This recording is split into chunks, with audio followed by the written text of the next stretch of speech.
Hi everyone, this is sudhakar, bogam. Welcome to Tuts. Last video HTML లో tables గురించి చూసాం. ఈ వీడియోలో HTML లో ఫ్రేమ్స్ గురించి నేను క్లియర్ ఎక్స్ప్లెయిన్ చేస్తాను. వీడియోని స్కిప్ చేయకుండా వరకు చూడండి, మీకు ఈజీగా అండర్స్టాండ్ అవుతుంది. మీరు ఎక్కడైనా డిగ్రీ సిమ్లో కానీ బీటెక్ సిమ్లో కానీ లేదంటే ఎక్కడైనా ఇంటర్వ్యూస్కి వెళ్ళినప్పుడు HTML లో ఫ్రేమ్స్ పైన కంపల్సరీగా క్వశ్చన్స్ అయితే అడుగుతూ ఉంటారు. ఓకే, డిగ్రీ ఎగ్జామ్స్లో అయితే కంపల్సరీగా ఫ్రేమ్స్ పైన HTML లో క్వశ్చన్స్ అయితే అడుగుతూ ఉంటారు. నేను క్లియర్గా విత్ ప్రాక్టికల్ కూడా ఎక్స్ప్లెయిన్ చేస్తాను.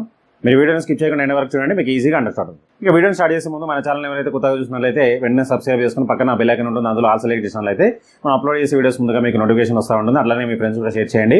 వీడియో చూసిన తర్వాత ఒక లైక్ కామెంట్ అయితే కంపల్సరీ చేయండి. మరి ఇక్కడ ఫ్రేమ్స్ అంటే ఏంటో ఒకసారి చూద్దాం. Frames are used to divide a web page into different sections or frames that can be used independently. అంటే సింపుల్గా ఒక సింగిల్ వెబ్ పేజ్లో మోర్ దెన్ వన్ వెబ్ పేజెస్ని మనం డిస్ప్లే చేయాలన్నప్పుడు గో ఫర్ ఫ్రేమ్స్. ఓకే, ఇక్కడ ఒక్కొక్క ఫ్రేమ్ వచ్చేసి ఇండిపెండెంట్గా ఉంటుంది. Just like a photo frame మనం ఇళ్లలో పెట్టుకుంటూ ఉంటాం. ఫోటో ఫ్రేమ్ వచ్చేసి మనకు 2 or more పార్ట్స్గా ఉంటుంది. ఒక్కొక్క పార్ట్లో డిఫరెంట్ ఇమేజ్ని పెడతా ఉంటాం. సేమ్ వే ఒక సింగిల్ వెబ్ పేజ్లో మోర్ దెన్ వన్ వెబ్ పేజెస్ని డిస్ప్లే చేయాలన్నప్పుడు గో ఫర్ ఫ్రేమ్స్. అదే చెప్తాను definition. Frames are used to divide a web page into different sections or frames that can be used independently. ఇంకా ఏమంటాం చూద్దాం.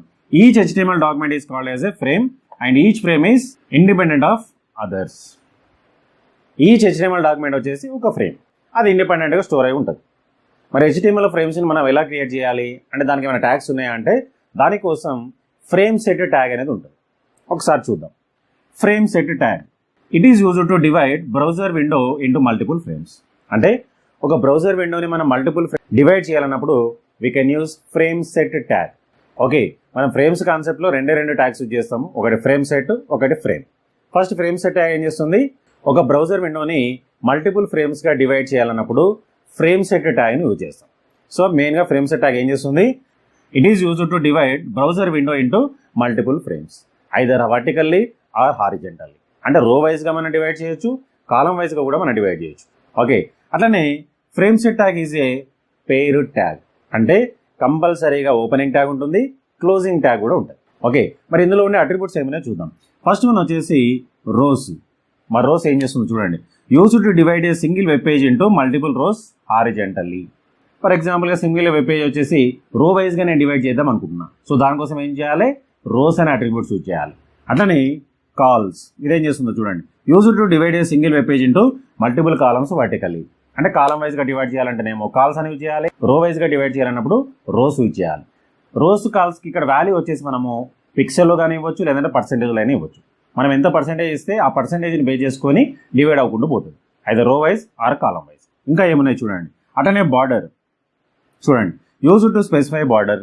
అట్లనే border colour, used to specify border colour. అంటే ఫ్రేమ్స్కి మనం ఒకవేళ బార్డర్ ఇవ్వాలన్నా, బార్డర్ కలర్ ఇవ్వాలన్నా అవి కూడా మనం యూజ్ చేసుకోవచ్చు. ఓకే, కంప్లీట్గా అట్రిబ్యూట్స్ అన్ని ఫ్రేమ్ సెట్ ట్యాగ్ ఓపెనింగ్ ట్యాగ్లోనే రాయాలి. క్లియర్. ఒకవేళ రో వైజ్గా డివైడ్ చేయాలన్నప్పుడు ఏమో రోస్ అని యూజ్ చేయాలి, కాలం వైజ్గా డివైడ్ చేయాలన్నప్పుడు ఏమో కాల్స్ అని యూజ్ చేయాలి. సో దానికి మనం పర్సెంటేజ్ వాల్యూస్ ఇవ్వాలి. అంటే ఎంత పర్సెంటేజ్ని బేస్ చేసుకొని మనం డివైడ్ చేయాలి. టోటల్ అయితే మనకు 100 ఉంటుంది. 50 అని ఇస్తే 2 పార్ట్స్గా డివైడ్ అవుతుంది. 25 50 25 3 పార్ట్స్గా డివైడ్ అవుతుంది. బేస్డ్ ఆన్ పర్సెంటేజ్ మనం ఇచ్చే వాల్యూని బేస్ చేసుకొని డివైడ్ అవ్వకుండా పోతుంది. అట్లనే ఫ్రేమ్ ట్యాగ్ ఇది కూడా వెరీ వెరీ ఇంపార్టెంట్. చూడండి. This tag is used to call external web page. అంటే ఫ్రేమ్ సెట్ ట్యాగ్ ఏమో డివైడ్ చేయడానికి, మరి డివైడ్ చేసిన తర్వాత ఆ ఫ్రేమ్లో మనం ఏదైనా డాక్యుమెంట్ని డిస్ప్లే చేయాలన్నప్పుడు we can use frame tag. Frame set tag ఏమో డివైడ్ చేయడానికి, దానిలో డిస్ప్లే చేయడానికి ఏమో ఫ్రేమ్ ట్యాగ్. సింపుల్గా మనకి ఫ్రేమ్ ట్యాగ్ వచ్చేసి అన్పేర్డ్ ట్యాగ్. అదే రాస్తున్నట్టు చూడండి. Frame tag does not have the closing tag. So closing tag అనేది ఇందులో ఉండదు. మళ్ళీ ఇందులో ఉండే అట్రిబ్యూట్స్ ఏమైనా చూద్దాం. ఫస్ట్ వన్ వచ్చేసి SRC సోర్స్. ఏమంటారు చూడండి. Location of the web page which is to be placed in a frame. మీరు ఫ్రేమ్లో ఏదైతే వెబ్ పేజ్ని డిస్ప్లే చేద్దాం అనుకున్నారో ఆ HTML డాక్యుమెంట్ యొక్క అడ్రస్, లొకేషన్, పాత్ అది మొత్తం మనం SRCలో ఇవ్వాలి. అట్లనే నేమ్ ఆఫ్ ది ఫ్రేమ్. అట్లనే స్క్రోలింగ్ కావాలంటే మనం ఎస్ అని పెట్టినట్లే స్క్రోల్ కూడా వస్తూ ఉంటుంది. నో అంటే స్క్రోలింగ్ అనేది ఉండదు. డిఫాల్ట్గా వచ్చేసి మనకు స్క్రోలింగ్ అయితే ఆటోమేటిక్గా క్రియేట్ అవుతూ ఉంటుంది. ఓకే, సో ఇవి మనకు మెయిన్గా ఫ్రేమ్ ట్యాగ్లో ఉండే అట్రిబ్యూట్స్. క్లియర్. ఇంకొక మెయిన్ ఇంపార్టెంట్ ఏంటంటే ఈ ఫ్రేమ్ సెట్ ట్యాగ్ కానీ ఫ్రేమ్ ట్యాగ్ కానీ మనం ఎక్కడ రాయాలి, హెడ్ సెక్షన్లో రాయాలన్నా బాడీ సెక్షన్లో రాయాలన్నా అంటే ఇది మొత్తం మనం హెడ్ సెక్షన్లోనే రాయాలి. సో ఫ్రేమ్స్ కాన్సెప్ట్ యూజ్ చేసినప్పుడు బాడీ సెక్షన్ అనేది ఉండదు. ఎందుకంటే మన విజిబిలిటీ ఏం రాయట్లేదు, ఉన్న ఫ్రేమ్ని మనం డివైడ్ చేస్తాం. ఇక్కడ ఫ్రేమ్ సెట్ ట్యాగే బాడీ ట్యాగ్ లాగా యూజ్ అయితే ఉంటుంది HTML. సో HTMLలో ఫ్రేమ్స్ కాన్సెప్ట్ యూజ్ చేసినప్పుడు హెడ్ సెక్షన్లో రాయాలి, బాడీ సెక్షన్ అనేది ఉండదు. ఓకే, మీరైతే నోట్ తీసుకుని క్లియర్గా ఏమైనా రాసేసుకోండి. నేను దీన్ని రిమూవ్ చేసి ఒక చిన్న ఎగ్జాంపుల్ ప్రోగ్రామ్ రాస్తాను. అట్లాగే ప్రోగ్రామ్ అయిపోయిన తర్వాత విత్ ప్రాక్టికల్గా కూడా సిస్టమ్ మీద ఎగ్జిక్యూషన్ చేసి చూపిస్తాను. మీరైతే స్కిప్ చేయకుండా కంటిన్యూగా చూడండి, మీకు ఈజీగా అండర్స్టాండ్. ఓకే, ఎక్కడైనా ఇంటర్వ్యూస్కి వెళ్ళినప్పుడు కానీ లేదంటే డిగ్రీ ఎగ్జామ్స్లో కానీ కంపల్సరీగా ఫ్రేమ్స్ పైన అయితే ఎగ్జామ్లో క్వశ్చన్ అయితే అడుగుతూ ఉంటాడు. ఓకే, డిగ్రీ ఎగ్జామ్స్లో అయితే కంపల్సరీగా ఫ్రేమ్స్ పైన క్వశ్చన్స్ అయితే ఒక చిన్న ఎగ్జాంపుల్ ప్రోగ్రామ్ చూద్దాం. First HTML tag, next head section. Head సెక్షన్లో ఒకవేళ మీరు టైటిల్ పెట్టాలనుకుంటే టైటిల్ కూడా పెట్టుకోవచ్చు. ఫ్రేమ్స్ అని చెప్పేసి ఒక టైటిల్ అయితే పెడుతున్నాను. Next frame set tag open. నేను ఇప్పుడు ఏం చేస్తానంటే, ఇప్పుడు ఇది వెబ్ పేజ్ అనుకుందాం. ఇప్పుడు నేను ఇక్కడ రో వైజ్గా డివైడ్ చేస్తాను, 50% 50%. ఓకే, ఈ విధంగా నాకు డివైడ్ అవ్వాలంటే రోస్ ఈక్వల్ టు 50% 50% డబుల్ కొటేషన్లో ఇవ్వాలి. ఇదంతా మనకు ఓపెనింగ్ ట్యాగ్. ఇలా రాయంగానే మనకి ఈ పార్ట్ అనేది క్రియేట్ అవుతూ ఉంటుంది. మరి ఇందులో డిస్ప్లే చేయాలంటే ఫ్రేమ్ ట్యాగ్ యూజ్ చేయాలి. మరి ఇక్కడ మనం డిస్ప్లే చేయాలంటే మన దగ్గర డాక్యుమెంట్స్ ఉండాలి. మన డాక్యుమెంట్స్ ఉంటేనే ఆ డాక్యుమెంట్స్ని తీసుకొచ్చి ఆ ప్లేస్లో ఇన్సర్ట్ చేస్తాం. ఫర్ ఎగ్జాంపుల్గా a.html ఆల్రెడీ ప్రోగ్రామ్ ఉంది ఒకటి అనుకుందాం, అట్లానే b.html కూడా ఉంది అనుకుందాం. ఆ రెండింటిని తీసుకొచ్చి నేను అక్కడ డిస్ప్లే చేస్తాను. చూడండి ఎలా చేయాలి. సో ఫ్రేమ్ సెట్ ట్యాగ్ అయిపోయింది, డివైడ్ చేసేసినాము. ఇప్పుడు ఫ్రేమ్ ట్యాగ్తో డిస్ప్లే చేయాలి. So frame SRC equal to double కొటేషన్లో పాత్ మొత్తం ఇవ్వాలి. ఏ డాక్యుమెంట్ అయితే మనకు డిస్ప్లే కావాలో ఆ డాక్యుమెంట్ని ఇవ్వాలి. సో ఇక్కడ ఏ డాక్యుమెంట్ ఫస్ట్ ప్రింట్ అవుతుంది మనకు అంటే ఆర్డర్ వైజ్. ఫస్ట్ నేను ఇక్కడ చూడండి a.html ఇస్తున్నాను. సో ఫస్ట్ ఫ్రేమ్ ట్యాగ్లో SRC ఈక్వల్ టు a.html ఇచ్చినాం కాబట్టి ఫస్ట్ ప్లేస్ ఏది ఇది, ఇందులో మనకు ప్రింట్ అవుతుంది. క్లియర్. నెక్స్ట్ మళ్ళీ frame SRC equal to b.html. ఇప్పుడు చూడండి, ఫస్ట్ ఏమో ఈ ప్లేస్ ఫస్ట్ a.html ఈ ప్లేస్ ప్రింట్ అవుతుంది, తర్వాత b.html ఇక్కడ ప్రింట్ అవుతుంది ఆర్డర్ వైజ్గా. Next frame set tag close. మరి ఇక్కడ ఫ్రేమ్ ట్యాగ్కి క్లోజింగ్ ఉండదు, ఎందుకంటే అన్పేర్డ్ ట్యాగ్ కాబట్టి. సో ఫ్రేమ్ సెట్ అనేది పేర్ ట్యాగ్ కాబట్టి దానికి క్లోజింగ్ చేయాలి. Next head tag close, HTML కూడా క్లోజ్. ఓకే, ఈ విధంగా రాసినట్లయితే మనకు ఆటోమేటిక్గా వెబ్ పేజ్ అనేది రో వైజ్గా 50% 50% డివైడ్ అవుతుంది. అందులో a.html b.html అనేది ప్రింట్ అవుతూ ఉంటుంది. ఒకవేళ మీకు కాలం వైజ్గా డివైడ్ చేయాలన్నప్పుడు ఇప్పుడు చూడండి, ఫర్ ఎగ్జాంపుల్ నేను ఇట్లా ఇది 25% అనుకుందాం, ఇది 75% అనుకుందాం. నాకు ఇట్లా కావాలి. ఇప్పుడు ఏం చేస్తారు, ఇక్కడ కాల్స్ ఈక్వల్ టు 25% 75% డబుల్ కొటేషన్లో ఇలా రాసినట్లయితే మనకు కాలం వైజ్గా డివైడ్ అవుతూ ఉంటుంది. Okay, based on requirement. మీకు రో వైజ్గా డివైడ్ అవ్వంటే రోస్ అని ఇవ్వండి, కాలం వైజ్గా డివైడ్ ఉంటే కాలం అని ఇవ్వండి. సో అట్లానే పర్సంటేజ్ కూడా వెరీ వెరీ ఇంపార్టెంట్. మీకు ఎంత పర్సంటేజ్ డివైడ్ అవ్వాలి, సో ఆ పర్సంటేజ్ని బేస్ చేసుకొని ఆ డివిజన్ అనేది క్రియేట్ అవుతూ ఉంటుంది. క్లియర్. నేనైతే నో తీసుకొని క్లియర్ ప్రోగ్రామ్ అనేది రాసేసుకోండి. ఇదే ప్రోగ్రామ్ని నేను సిస్టమ్ మీద కూడా ఎగ్జిక్యూషన్ చేసి చూపిస్తాను, మీకు కూడా క్లియర్గా అండర్స్టాండ్ అవుతుంది. Okay, let's go to the system. ఇక్కడ చూసినట్లయితే బోర్డు పైన ఏదైతే ప్రోగ్రామ్ చెప్పామో అదే ప్రోగ్రామ్ నేను ఇక్కడ టైప్ చేశాను.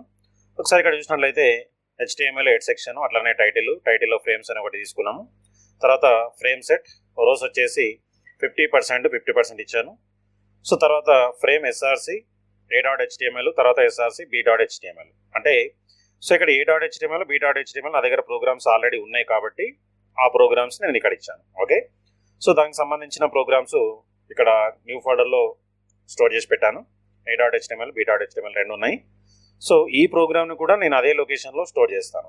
ఓకే, లేదంటే ఈ డాక్యుమెంట్స్ ఎక్కడైతే ఉంటాయో ఆ లొకేషన్ మొత్తం మనం ఇవ్వాల్సి వస్తుంది. ఓకే, అలా కాకుండా ఈజీగా ఉండాలంటే ఈ డాక్యుమెంట్స్ a.html b.html అట్లనే ఈ ఫ్రేమ్స్ ప్రోగ్రామ్ని కూడా అదే లొకేషన్లో సేవ్ చేయండి. ఓకే, సో తర్వాత ఏం చేశాను, frame set tag close. So ఒకసారి మనం సేవ్ చేద్దాం.